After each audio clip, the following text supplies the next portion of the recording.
Welcome to our channel, Behind My Story. Please like, share, and subscribe. It is often said that heroes are made, not born. This means that the circumstances often determine if someone turns out to be a hero or a coward. I became a hero in my story. My name is Joanna, and I'm 12 years old. I live with my parents and my twin brother John. He is 5 minutes older than I am. We were typical twins. Same interests, hobbies, dreams, and favorite sport, which was basketball, by the way. We played in a local league and had earned quite a reputation as talented players. The other players called us the Miracle Twins.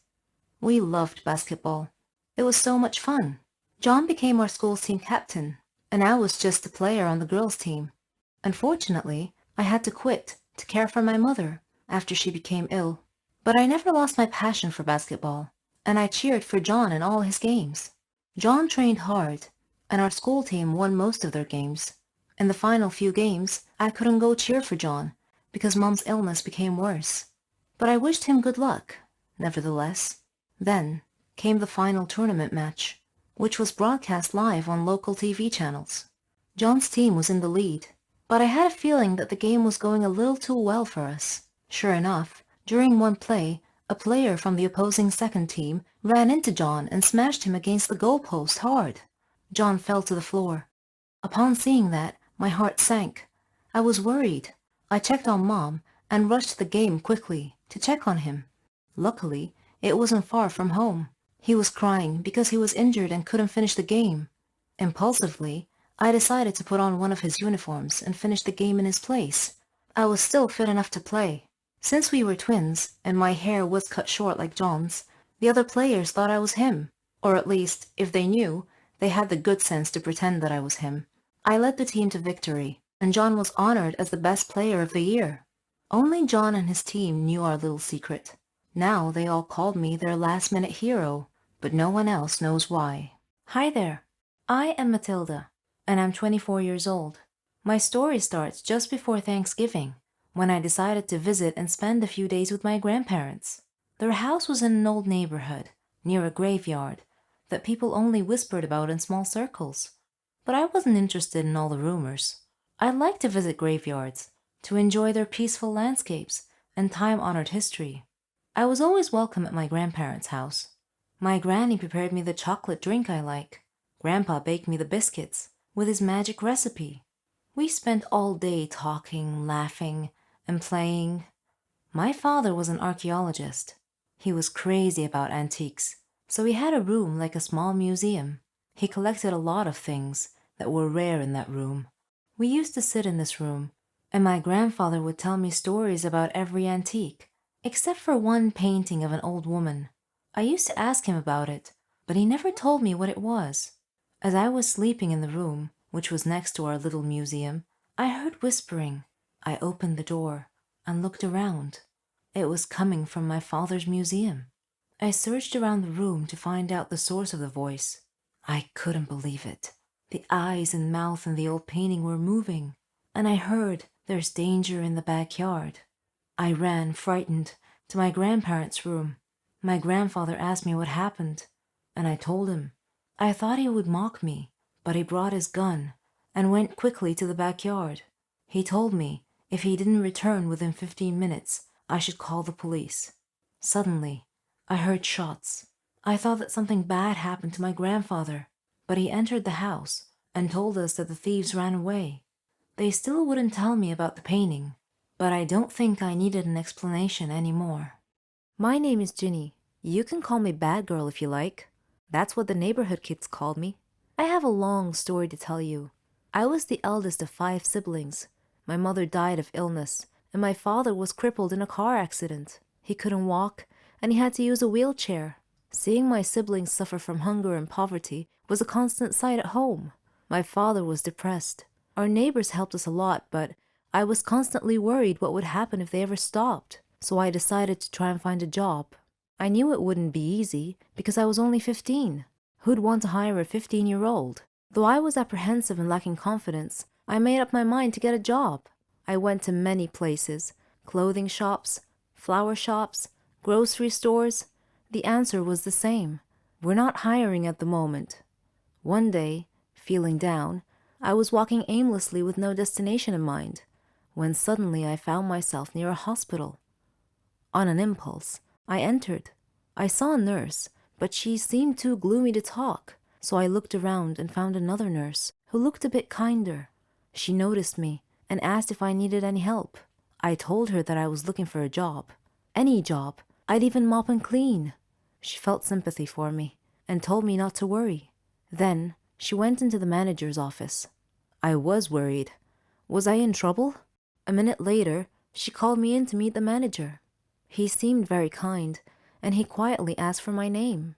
I told him it was Ginny. He told me that Martha, the kind nurse who was helping me, told him that I was looking for any job available. He said he had a job for me, but he was concerned that it might be a problem. I felt a pang of fear and asked what the problem was. He said that I would have to work night shifts. That was it? I felt so relieved. I immediately agreed, and he said that he liked my enthusiasm and that I could start tomorrow. I was so happy. I returned home quickly, hugged my siblings, and kissed my father's hands. I told them everything about my new job. My father looked at me sadly and said that I was too young to have to bear this responsibility. I told him that it was okay and that I could deal with it. When I went to work at the hospital every night, there was a gang of young kids who were always loitering around the neighborhood. I hoped they wouldn't bother me, but my hopes were in vain. They made fun of me every time I passed them. I never told my family about this, though. I began work as a cleaning lady, but due to my diligence and intelligence, I was able to learn a little bit about nursing.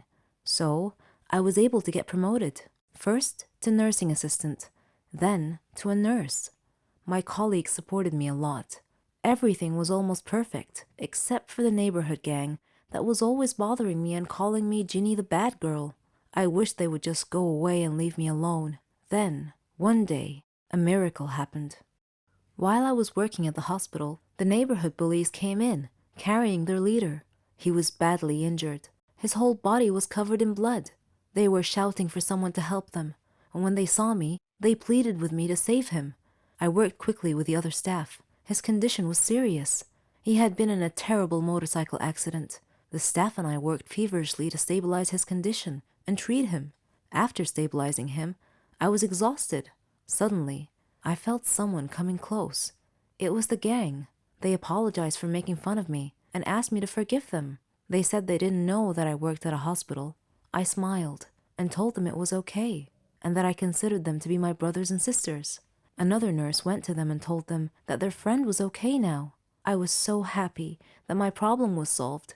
They called me over to talk to their leader. He had tears in his eyes and told me that he was so sorry and asked me to forgive him. He was so sincere that I was moved. I gently asked him to be quiet and get some rest. As I was walking away, he called me and thanked me again. After that incident, the manager called me in and praised me for saving the patient's life that day. I was still a long way from achieving my dreams, but I had a good head start, and the neighborhood gang began calling me the Mercy Angel. There are different kinds of pranks. Some are funny, some are boring, and some have serious consequences. My small innocent prank turned into a horror movie. Let me tell you why. My name is Anita, and I'm 14 years old. I live with my parents and my brother Victor. Victor is 3 years younger than me. We are also close friends. I love reading, writing stories, and most of all, playing pranks on people. I just love to do it. Victor was the cowardly sort, afraid of his own shadow, so I always played pranks on him. His terrified reactions always made me laugh. Whenever he would try to play a prank on me in retaliation, though, I would always see through it immediately. My parents used to spend Halloween at my aunt's house, so, one day, I decided to scare him by dressing up like a ghost and hiding in his closet. When he came home and called for me, I didn't reply. He entered his room and opened his closet to hang his coat, only to be confronted by me jumping out and screaming boo in his face. He leapt backwards, wide-eyed and terrified. He screamed like a girl. I was rolling on the floor, laughing. If he wasn't such a coward, I wouldn't have had any fun at home. One day, he joked, your pranks are going to be the death of me. When he turned 17, Victor received a scholarship to the state university. I saw him off with tears in my eyes, hugged him, and gave him a present marked "Don't open until you arrive at your dormitory." Shortly after he arrived, he video called. He had blue powder all over his face and looked hilarious. He said, "Very funny, ha ha ha. You have to stop these pranks, sis. We're too old for this stuff now." Oh, how I missed him. I laughed. With him gone, everything was so boring. When October came and Halloween was only a few days away, the doorbell rang, and I opened the door to find a letter lying on our doorstep. I opened it and found a picture of Victor. His face had been beaten black and blue. He looked horrible. I opened the letter and read, "Victor got involved in drug dealing and now owes us a lot of money. If you don't pay off his debt as soon as possible, we will kill him, and you too. Do not call the police, or he will only die sooner." Panicked, I called the thug's phone number, written at the end of the letter, but there was no answer. Victor was such a sweet and innocent guy. I couldn't believe he had gotten himself involved in drug dealing. I thought of calling my parents, but I decided not to, because they would definitely call the police.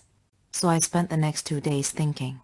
Then, the home phone rang, and I felt my heart sink to my feet. I slowly picked up the receiver. "Do you have the money?" the caller asked in a cold voice. "I need more time. I don't have that much money," I pleaded. The voice replied, "You seem to think we are joking. Okay, the next photo we send you will be that of your brother's dead body." He said that. Then he hung up the phone. My stomach wrenched. I felt sick and tried to call my parents, but I couldn't reach them. The next day, I heard a knock on the door, and when I opened it, there was another note lying on the doorstep. It read, "The angel of death comes today." My parents were at my aunt's. I was alone and didn't know what to do. I closed all the windows and curtains and locked all the doors. I turned off the lights. At the stroke of midnight, I heard a noise outside my house. I peeked out a window and saw a man, all in black, in my front yard. He was walking towards the back of the house. Shortly after that, I heard the back door open. I ran and hid myself in the closet. Eventually, I heard my bedroom door open slowly. I heard footsteps walking around my room, as if the intruder were searching for me. Suddenly, my closet door opened. I panicked, pushed the masked intruder, and dashed out of my room and down the hall to the dining room. Victor's decapitated head was on the table. Oh my God. My last thought before I fainted was that if the drug dealers were going to kill me too, just as they promised. Goodbye, life, I thought. When I woke up, I saw my parents and Victor, dressed in black. They all began laughing hysterically. Angry, I snapped. "What's going on? Why are you all laughing? This isn't funny." Victor confessed between laughs. "It was just a prank, sis. And you should have seen the look on your face when I opened the closet door." From that day on, I never played pranks on anyone ever again.